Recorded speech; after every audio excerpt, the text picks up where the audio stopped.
the striking coastal beaches on Mombasa Island stands a strong old curved castle-like structure that is a symbol of peace of governance and warlordship from the colonialists. Fort Jesus, first built by the Portuguese between 1593 and 1596 by order of King Philip I of Portugal to guard the old port of Mombasa and protect the town from invaders. It was designed by Giovanni Battista Cairati, who drew his inspiration from Pietro Cataneo, an Italian architect. Despite the design being of the Renaissance period with its 5 bastions, the building material and labor came from the Swahili people, who are the indigenous inhabitants of Mombasa. The fort takes the shape of a man when viewed from above.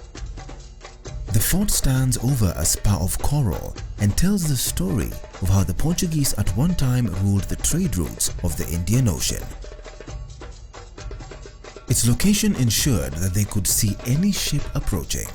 Alongside that, it tells of how many slaves perished from torture, hunger, and disease as they waited to be transported.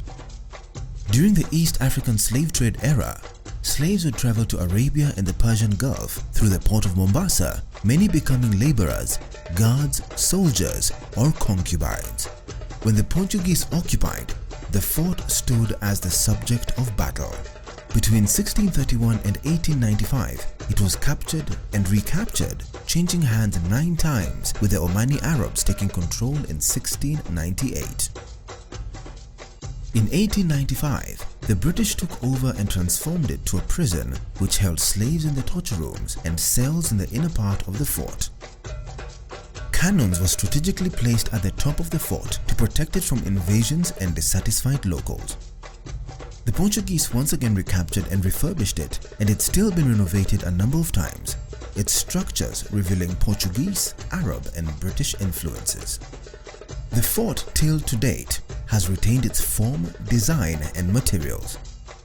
It has reserved its authenticity of setting along the coast of Mombasa Island, adjacent to the Mombasa Old Town, with which it shares a common history. The modern layout of the fort incorporates new structures built during the renovation.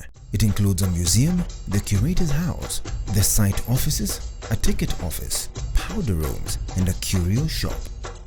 Inside the fort's museum, displayed artifacts link the story of the Portuguese presence on the East African coast to the larger history of the region.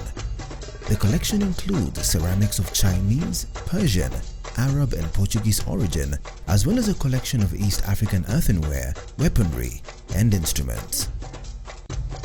Therefore, in 1858, it became a national park, and then in 2011, it became a UNESCO World Heritage Site, marked as one of the most brilliant structures from the 16th century.